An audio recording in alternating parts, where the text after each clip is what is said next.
বয়সের ভারে নুবজ শরীর, চলাচলের একমাত্র ভরসা লাঠি।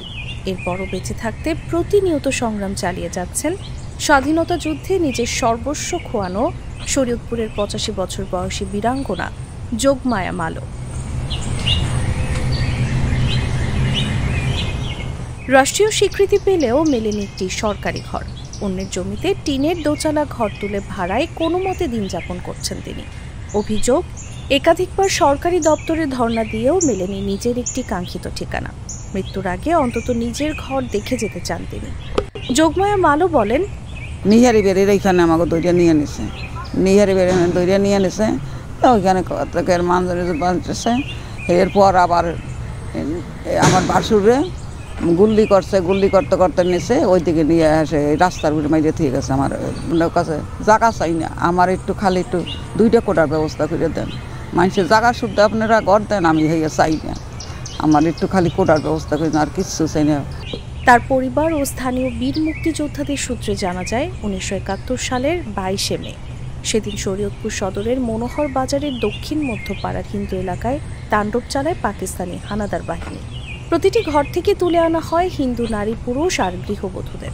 সেদিন সবার সঙ্গে তুলে আনা হয় নেপাল চন্দ্র মালোর স্ত্রী যোগমায়া মালোকে। তখন 15 বছরের কিশোরী গৃহবধূ ছিলেন তিনি। বেশ কয়েকজনকে মধ্যপাড়া এলাকায় গুলি করে হত্যার পর অন্তত 100 জন নারী পুরুষকে ধরে লঞ্চে তুলে নিয়ে যাওয়া হয় মাদারীপুরের এয়ার হাওলাদার জুট মিলে। সেখানে পুরুষদের অনেককেই গুলি করে হত্যা করা হয়, আর নারীদের 3 দিন 3 রাত আটকে রেখে চালানো হয় পাশবিক নির্যাতন। সেই নির্যাতন শেষে ছাড়া পেয়ে যোগমায়া মালো ফিরে আসেন স্বামীর কাছে। 71-এর হানাদার বাহিনীর পাশবিকতার ভয়াল স্মৃতি এখনো মনে পড়লে আঁতকে ওঠেন যোগমায়া মালো। স্বাধীনতার 47 বছর পর 2018 সালে রাষ্ট্রীয় স্বীকৃতি মেলে তার। তবে দীর্ঘ 53 বছর ধরে মনের ক্ষত বয়ে বেড়ানো এই বীরাঙ্গনা থাকছেন অন্যের আশ্রয়ে। তারা আসে যায়, হারে কইতে আছে ঘরে দিয়ে পাইবেন পাইবেন, আসে রাখতে আছে, হারে এত কিছুই হারে দিতে আছে না। আমরা কত কষ্ট করে ঘরটা জায়গা কিছু ওইটু করছি, তো ঘরের কোনো খবরই নাই। তো সে অন্যের বাড়ি থাকে, কিন্তু নিজের বলতে কিছুই নেই। 16ই ডিসেম্বর আছে, কিন্তু অনেক লোক আসে, কিন্তু তাদের ঘর দেয় না। এইভাবেই চলতেছে। সে তো বৃদ্ধ মানুষ, ভাঙ্গা ঘর দুয়ার, নিজের বাড়িঘর থাকলে কি এইভাবে থাকতো? 2 ছেলে অশোক মালো ও উত্তম মালো পেশায় জেলে। তারা ঋণ করে 3 বছর আগে মায়ের নামে 4% জমি কিনেছেন একটি ঘর পাবেন বলে। তবে এখনো ঘর পাননি তিনি।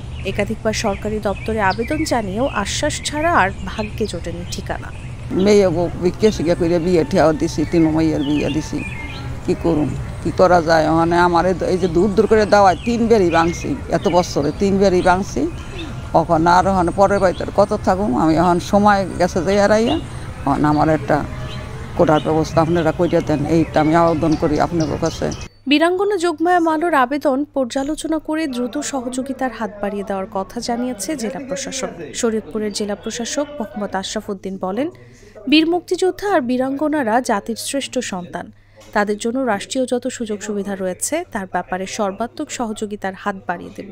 যোগমায়ার যে আবেদনটি রয়েছে সেই আবেদনটি আমরা একটু পর্যালোচনা করব।